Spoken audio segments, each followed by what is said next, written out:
What is the national education policy 1992 अर्थात संशोधित राष्ट्रीय शिक्षा नीति 1992 के बारे में व्याख्यात्मक रूप में चर्चा परिचर्चा करने वाले हैं। जो किसका रूप था? जो राष्ट्रीय शिक्षा नीति, ठीक है, एनपीई, जिसे किस नाम से जाना जाता था? नेशनल एजुकेशन पॉलिसी, राष्ट्रीय शिक्षा नीति 1986 का ही एक रूप होता है। उसकी कमियों को दूर करते हुए संशोधित राष्ट्रीय शिक्षा नीति की किया जाता है, गठन किया जाता है 1992 में। उसी के बारे में हम आज क्या करेंगे? चर्चा परिचर्चा करेंगे। तो नमस्कार दोस्तों, स्वागत है आप सभी का अपने YouTube चैनल बिहेवियर एजुकेशन उपकार की क्लास में। जुड़ जाइए फटाफट, एक सकारात्मक ऊर्जा के साथ कॉपी कलम उठा लीजिए और मेरे साथ आपको नोट्स बनाते हुए चलना है, क्योंकि चर्चा परिचर्चा करने वाले हैं संशोधित राष्ट्रीय शिक्षा नीति के बारे में।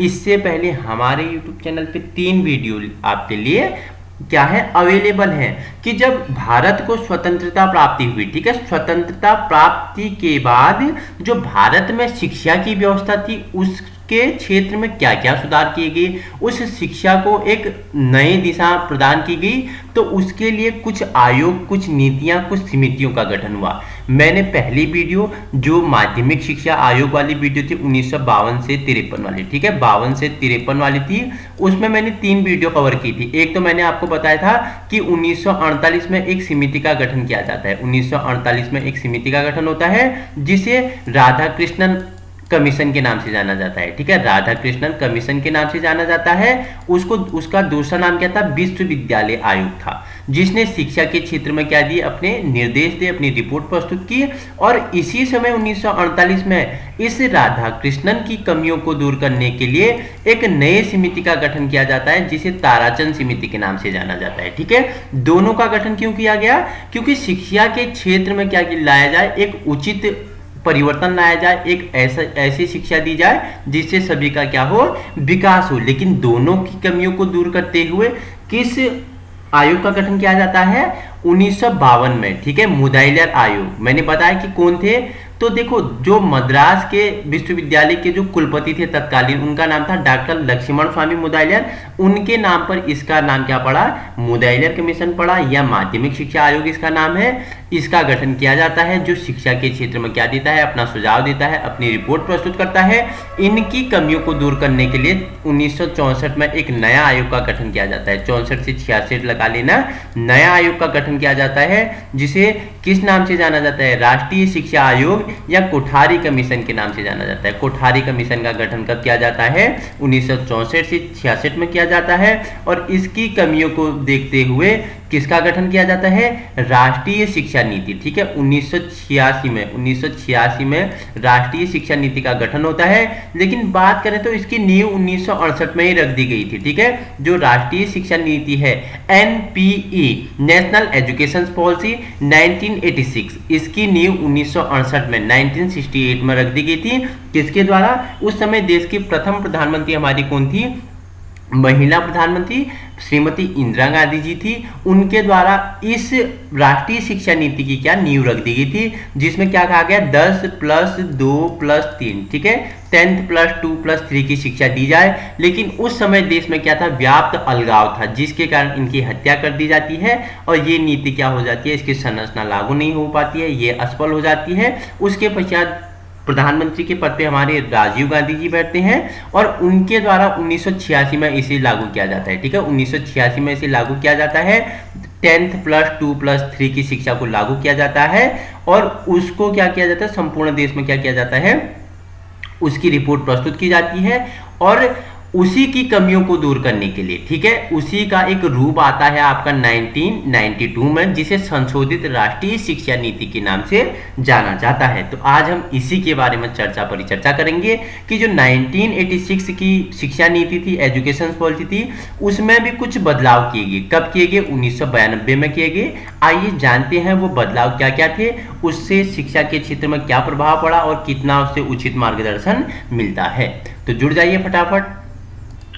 भारत सरकार द्वारा 1992 में जनार्दन रेड्डी समिति का गठन किया गया। इस समिति का गठन के निर्माण के पीछे उद्देश्य यह था कि देखो, भारत सरकार ने 1992 में एक समिति का और गठन किया गया जिसका नाम रखा जनार्दन रेड्डी समिति। आखिर इस समिति की आवश्यकता क्यों पड़ी, इसका गठन क्यों किया गया, जो 1992 में जनार्दन रेड्डी समिति को क्यों लाया गया, तो इसका प्रमुख उद्देश्य क्या था, शिक्षा में सुधार हेतु सुझाव प्रस्तुत किए जाए। ठीक है, जो 1986 की शिक्षा नीति थी उसमें उचित सुधार लाया जाए, भारत सरकार को इसका सुझाव देना इस समिति का प्रमुख गठन था कि जो 1986 की शिक्षा नीति है उसमें भी कुछ कमियां हैं, उसे दूर किया जाना चाहिए। उसके हेतु कौन, जनार्दन रेड्डी समिति का गठन होता है और वो भारत सरकार को क्या देता है, सुझाव देता है, जिससे भारतीय शिक्षा व्यवस्था में सुधार किया जा सके। वहीं संशोधित राष्ट्रीय शिक्षा नीति 1992 भी राष्ट्रीय शिक्षा नीति का ही क्या है, एक रूप है। देखो, जो 1992 की शिक्षा नीति है वो 1986 का ही एक रूप है। ठीक है, 1986 का ही दूसरा मतलब डमी या कॉपी बोल सकते हैं, उसी का रूप क्या है, 1992 वाला है। 1986 की कुछ कमियां थी, उनमें बदलाव किया गया, वो बदलाव 1992 में किया जाता है। इसके द्वारा शिक्षा नीति में सुधार लाया गया। ठीक है, इसके द्वारा क्या लाया गया, शिक्षा नीति में सुधार लाया गया। इसका लक्ष्य शिक्षा में नवीन परिवर्तन लाना था। ठीक है, अगर आवश्यकता पड़ी हमारी जो संशोधित शिक्षा नीति 1992 थी, इसका क्या लक्ष्य था, इसका क्या है, वीडियो बना रहे थे तो डिस्टर्ब होगा, कहां पे पढ़ रहे हैं। तो इस समिति का मुख्य उद्देश्य क्या था, शिक्षा के क्षेत्र में नवीन परिवर्तन लाना था। समाज की बदलती परिस्थितियों एवं उसकी जरूरतों को देखते हुए इसमें उचित परिवर्तन लाया गया एवं भारतीय शिक्षा व्यवस्था में नवीन परिवर्तन लाया गया। देखो, समाज की बदलती परिस्थितियां, समाज की उस समय जो बदलती परिस्थितियां था, समाज जिस प्रकार दिन प्रतिदिन तरक्की कर रहा था, आगे बढ़ रहा था, उसको देखते हुए, उसकी जरूरतों को देखते हुए शिक्षा की नीति में क्या आना चाहिए, परिवर्तन आना चाहिए। जो शिक्षा है, भारतीय शिक्षा है, उसकी व्यवस्था में नवीन परिवर्तन लाना इस शिक्षा नीति 1992 का क्या था, मुख्य उद्देश्य एवं लक्ष्य था। वही बात करते हैं कि संशोधित जो राष्ट्रीय शिक्षा नीति 1992 था, इसका स्वरूप कैसा था, स्वरूप के बारे में जान लेते हैं, तब उसके बारे में देखते हैं। ठीक है, इसका स्वरूप देखो, इसके द्वारा राष्ट्रीय शिक्षा नीति में नवीन परिवर्तन हेतु भारतीय शिक्षा व्यवस्था में +2 को स्कूली शिक्षा के संचालन का माध्यम बनाया गया। ठीक है, +2 को स्कूली शिक्षा का क्या बनाया गया, माध्यम बनाया गया। बोल रहे हैं समाज में महिलाओं की स्थिति को सुधारने के लिए, महिलाओं को आगे लाने के लिए, महिला शक्ति पे बल देने के लिए क्या किया गया, प्राथमिक विद्यालयों में 50% सीट पर महिला शिक्षकों की क्या की जाए, नियुक्ति की जाए। 1992 की जो शिक्षा नीति है वो क्या कहता है, उसने क्या सुझाव दिया कि समाज में महिलाओं को आगे बढ़ाने के लिए, प्रोत्साहन देने के लिए, उनकी स्थिति को ठीक करने के लिए प्राथमिक विद्यालयों में 50% सीटों पर महिलाओं को क्या किया जाए, टीचर के रूप में नियुक्त किया जाए। ऐसा सुझाव प्रस्तुत करता है हमारा संशोधित राष्ट्रीय शिक्षा नीति 1992 वाला। ठीक है, वहीं समाज की जरूरतों को देखते हुए इसमें व्यावसायिक शिक्षा पर अधिक बल दिया गया कि उस समय समाज की जो जरूरतें हैं उनको देखते हुए इस पे क्या दिया गया, इस शिक्षा नीति में व्यावसायिक शिक्षा पर अधिक बल दिया गया। साथ ही इसमें पर्यावरण की सुरक्षा एवं महिलाओं की शिक्षा पर अधिक ध्यान केंद्रित किया गया। समाज में व्याप्त असमानता की स्थिति को देखते हुए एवं उसमें सुधार हेतु पिछड़े वर्ग के विद्यार्थियों के लिए प्रवेश हेतु विभिन्न सुझाव प्रस्तुत किए गए। समाज में जो व्याप्त असमानता था, असमानता व्याप्त थी, जो अराजकतावाद चल रहा था, उनको देखते हुए इसमें इस शिक्षा नीति में क्या किया गया, परिवर्तन लाया गया है। शिक्षा, जो महिलाओं की शिक्षा है उसमें क्या दिया गया, बल दिया गया, और जो पिछड़े वर्ग के विद्यार्थी हैं उनके प्रवेश हेतु विभिन्न सुझाव हेतु इसमें प्रस्तुत किए गए। वहीं संशोधित राष्ट्रीय शिक्षा नीति 1992 ने भारतीय शिक्षा प्रणाली को एक नया स्वरूप प्रदान किया। इसके द्वारा महिलाओं की शिक्षा में परिवर्तन लाया गया। इसके द्वारा महिलाओं की शिक्षा पर विशेष बल दिया गया एवं उनकी शिक्षा हेतु विभिन्न सुझाव प्रस्तुत किए गए। अल्पसंख्यकों एवं विकलांगों की शिक्षा हेतु विशेष प्रावधान निर्धारित किए गए। कुल मिलाकर कंक्लूजन निकलता है कि जो 1992 की शिक्षा नीति थी उसने किस पे सबसे ज्यादा बल दिया कि उस समय जो समाज में व्याप्त क्या थी, असमानताएं थी, जो उस 1992 में अराजकतावाद था, असमानताएं व्याप्त थी, उसको मद्देनजर रखते हुए हमारा जो संशोधित राष्ट्रीय नीति है वो क्या करता है, महिलाओं की शिक्षा पर क्या करता है, अधिक बल देता है, महिलाओं को आगे बढ़ाने के लिए प्रोत्साहन करता है। और जो अल्पसंख्यक हैं, विकलांग हैं, दिव्यांग हैं, उनकी शिक्षा को विशेष प्रावधान निर्धारित कौन करता है, 1992 वाला। ठीक है, हाँ देखो, बता रहा है कि राष्ट्रीय शिक्षा नीति क्या है 1992 वाला। ऊपर तो सारा बेस बना दिया है कि क्या थी, लेकिन what is the national education policy 1992 क्या है? कुछ नहीं है, 1986 का ही थोड़ा संशोधित रूप है। जो 1986 में कमियां रह गई थी उसको क्या किया गया, उन कमियों को दूर करने के लिए, सुझाव देने के लिए ये नीति आती है हमारी, राष्ट्रीय संशोधित शिक्षा नीति आती है 1992 में। क्या थी? राष्ट्रीय शिक्षा नीति 1986 का मूल्यांकन करने के लिए सरकार ने 7 मई 1990 को एक समिति का गठन किया, जिसकी अध्यक्षता आचार्य राममूर्ति ने की थी। देखो 1992 में मैंने बताया था कि जो जनार्दन रेड्डी समिति है वो आता है, लेकिन उससे भी पहले एक समिति का गठन किया गया था 7 मई 1990 को, जिसकी अध्यक्षता किसने की थी? आचार्य राममूर्ति ने की थी। मतलब कि राममूर्ति की अध्यक्षता में इस समिति का गठन आता है, जिसका उद्देश्य कुल मिला के जितनी भी समितियां इस समय गठित हुई उनका उद्देश्य कुछ नहीं था, बस 1986 की कमियों को दूर करना था और उसमें जो परिवर्तन हो सके उस परिवर्तन के हेतु भारत सरकार को सुझाव देना इस समिति का मुख्य उद्देश्य था। देखो राष्ट्रीय शिक्षा नीति 1992 की सिफारिशें क्या थी, ठीक है, इसने क्या क्या सिफारिशें की, जो इसकी रिपोर्ट प्रस्तुत होती है उसमें इसने क्या क्या लेखबद्ध किया था। राष्ट्रीय शिक्षा नीति 1986 में कई प्रकार के संशोधन कर दिए गए। इसके पश्चात संशोधित राष्ट्रीय शिक्षा नीति 1992 प्रस्तुत की गई।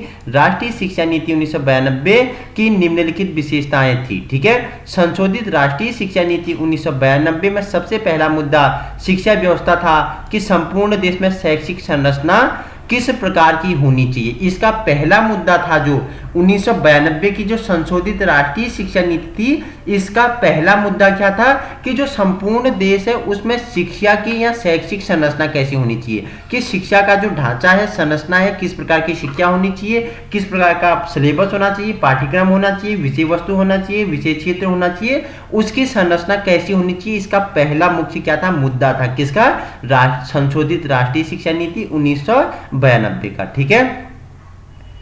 वहीं इसलिए राष्ट्रीय शिक्षा नीति 1992 के अंतर्गत सारे देश में एक ही प्रकार की शिक्षा व्यवस्था, मैंने पहले ही बता दिया कि 10+2+3 की शिक्षा को लागू कर दिया गया। नींव कब रखी गई थी? 1968 में इसी शिक्षा की नींव रखी गई थी इंदिरा गांधी जी द्वारा। लेकिन 1992 में संपूर्ण देश में क्या कर दिया गया? 10+2+3 की शिक्षा को लागू कर दिया गया, ऐसा सुझाव ये देता है। लेकिन लागू हो गया था ये 1986 में ही लागू कर दिया गया था, राजीव गांधी जिस समय प्रधानमंत्री थे, ठीक है। दूसरा इसका मुद्दा था जिसमें पहले 5 वर्ष प्रारंभिक स्तर के, अगले 3 वर्ष उच्च प्राथमिक स्तर के तथा इसके पश्चात 2 वर्ष हाई स्कूल के तथा अगले 2 वर्ष हायर सेकेंडरी तथा अगले 3 वर्ष स्नातक के होंगे। क्या कहा कि 5 वर्ष प्रारंभिक होना चाहिए जो प्राथमिक विद्यालय होता है, ठीक है। वही 3 वर्ष देखो 5 से 6, 7, 8, कक्षा 6, कक्षा 7, कक्षा 3 के लिए उच्च प्राथमिक स्तर होना चाहिए। उसके बाद फिर 2 वर्ष का होना चाहिए, ठीक है, 9 और 10 हाई स्कूल का होना चाहिए। उसके बाद फिर 2 वर्ष होना चाहिए जिसे इंटरमीडिएट या हायर सेकेंडरी के नाम से जाना जाता है, 11 और 12। उसके बाद जो 3 वर्ष की शिक्षा होनी चाहिए वो विद्यालय, मतलब कि जो स्नातक है, जो कॉलेज लेवल की शिक्षा है, महाविद्यालय की शिक्षा होनी चाहिए 3 वर्ष की। समझ में आ गया?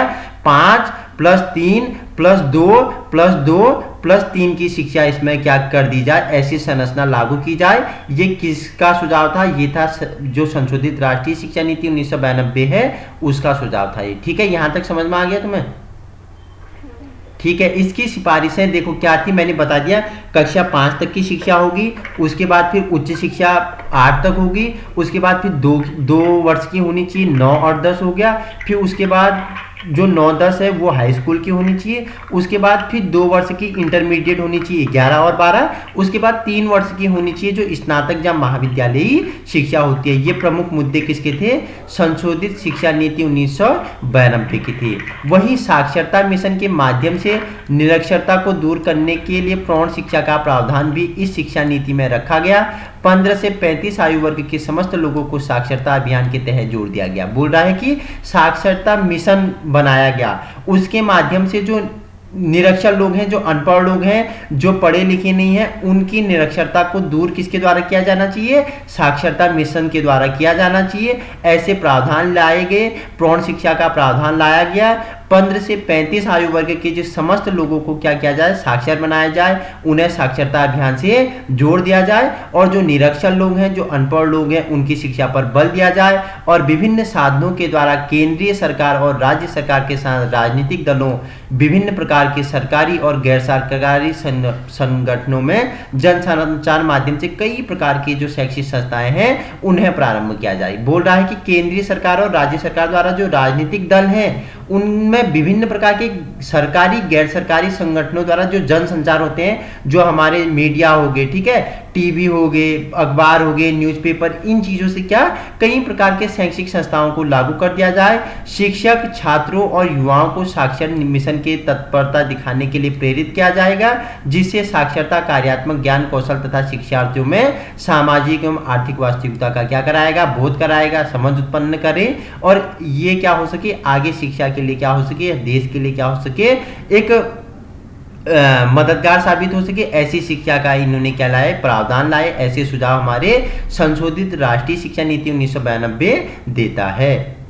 देखो, राष्ट्रीय शिक्षा नीति 1986 में किए गए मुख्य बदलाव जिनको संशोधित राष्ट्रीय शिक्षा नीति 1992 में जोड़ा गया, ठीक है, 1986 में बदलाव किए गए, उन बदलाव को 1992 में जोड़ा गया, जिसे संशोधित राष्ट्रीय शिक्षा की नीति के नाम से जाना जाता है। जानते हैं वो कौन कौन से थे। पहला था अल्पसंख्यकों एवं महिलाओं की शिक्षा हेतु उचित संशोधन किया गया, जिसके द्वारा इनकी स्थिति में सुधार लाया जा सके, ठीक है। एक बदलाव क्या था कि अल्पसंख्यकों एवं महिलाओं की शिक्षा हेतु उचित संशोधन किया गया 1992 में, और जिसके द्वारा इनकी स्थिति में सुधार लाया जा सके। 300 लोगों वाले क्षेत्र में एक प्राथमिक विद्यालय की योजना में संशोधन कर 200 लोगों के लिए एक प्राथमिक विद्यालय की स्थापना को मंजूरी दी गई। देखो, जहां एक प्राथमिक विद्यालय 300 लोगों पर खुलता था, वहीं क्या कर दिया गया कि 200 लोगों की मंजूरी पर एक प्राथमिक विद्यालय की स्थापना की जाए, प्राथमिक विद्यालय वहां पे खोला जाए। राष्ट्रीय शिक्षा नीति 1986 में 9 से 10 की कक्षा को माध्यमिक शिक्षा माना गया था, परंतु संशोधित राष्ट्रीय शिक्षा नीति 1992 के अंतर्गत +2 को जोड़कर 10-12 की कक्षाओं को माध्यमिक शिक्षा माना गया, ठीक है। उसमें क्या बोल रहा है, जो 1986 में 86 वाली शिक्षा नीति थी, उसमें 9 और 10 की कक्षा को माध्यमिक शिक्षा माना गया, लेकिन इसको बदलाव कर दिया जाता है, इसमें परिवर्तन लाया जाता है 1992 में। उसमें क्या कहा जाता है, +2 की शिक्षा 10 और 12 की कक्षाओं को माध्यमिक शिक्षा में सम्मिलित किया जाता है। दूरस्थ शिक्षा के महत्व को देखते हुए उसका विस्तार करने के लिए प्रत्येक राज्य में ऐसे ही विद्यालय खोलने की योजना का निर्माण किया जाना चाहिए। ऐसे विद्यालय को इंदिरा गांधी राष्ट्रीय मुक्त विश्वविद्यालय में सम्मिलित करने की योजना का निर्माण करना चाहिए। बोल रहा है कि जो दूरस्थ क्षेत्र है उनमें कैसे विद्यालय खोलने चाहिए, ऐसे विद्यालयों का निर्माण हो कि उनको भी क्या मिले, उचित शिक्षा मिले, और उनको किसमें सम्मिलित करना चाहिए, इंदिरा गांधी राष्ट्रीय मुक्त विश्वविद्यालय में सम्मिलित करने की योजना भी लाई गई, किसमें, 1992 शिक्षा नीति में, ठीक है। इसके अंतर्गत सांस्कृतिक एवं तकनीकी शिक्षा पर अधिक बल दिया गया था, सांस्कृतिक एवं तकनीकी शिक्षा पर अधिक बल दिया गया था, महिला शिक्षा पर अधिक बल दिया गया था, अल्पसंख्यकों की शिक्षा पर अधिक बल दिया गया था, और जो विकलांग एवं दिव्यांग है उनकी शिक्षा पर अधिक बल दिया गया था 1992 की शिक्षा नीति में, ठीक है। अब इसके निष्कर्ष क्या हुए, देखो इसके निष्कर्ष देख लेते हैं। इसके द्वारा राष्ट्रीय शिक्षा नीति 1986 के क्षेत्र का विस्तार किया गया, उसको विस्तृत रूप से परिभाषित करने का कार्य संशोधित राष्ट्रीय शिक्षा नीति 1992 द्वारा किया गया। इसने सिर्फ राष्ट्रीय शिक्षा नीति के अर्थ को विस्तार से समझाने का कार्य किया। हाँ, यह कहना सही होगा कि इसके द्वारा महिलाओं की शिक्षा एवं व्यावसायिक शिक्षा पर अधिक बल दिया गया, ठीक है। कुछ नहीं है, उसमें 2 परिवर्तन हुए। जो पहले मैंने बताया कि 10+2+3+ था, वो लागू कर दिया गया। उसमें जो संशोधित किया गया 1992 में, उसमें क्या किया गया कि 5 तक कक्षा होगी प्राथमिक, उसके बाद उच्च 8 तक होगी, फिर 2 आपकी 9 और 10 होगी, फिर 2 आपकी क्या होगी, 11-12 की शिक्षा होगी, जिसे सेकेंडरी शिक्षा के नाम से जाना जाएगा, और 3 वर्ष आपका क्या होगा, स्नातक की शिक्षा होगी। और जो 1992 में था, इसमें महिलाओं की शिक्षा पे बल दिया गया और व्यावसायिक शिक्षा पे बल दिया गया, तकनीकी शिक्षा पे बल दिया गया, अल्पसंख्यकों को विशेष प्रोत्साहन दिया गया, और विकलांग एवं दिव्यांग बच्चों की शिक्षा पर विशेष बल दिया गया, ठीक है। तो हमने संशोधित राष्ट्रीय शिक्षा नीति 1992 के बारे में व्याख्यात्मक रूप में चर्चा परिचर्चा कर ली है। स्वतंत्रता प्राप्ति के पश्चात जितने भी शिक्षा के क्षेत्र में परिवर्तन होते हैं, संशोधित राष्ट्रीय शिक्षा नीति 1992 तक व्याख्यात्मक रूप में चर्चा परिचर्चा कर ली है। B Ed 4th semester, UTET, CTET and other government exam के लिए आपके लिए क्या होगा, VIMP होगा। इसी प्रकार की वीडियो चाहिए आप हमारे यूट्यूब चैनल बिहेवियर एजुकेशन उत्कार की क्लास को संलग्न कर सकते हो। वीडियो पसंद आए लाइक, सब्सक्राइब एंड शेयर कर सकते हो। Thank you so much.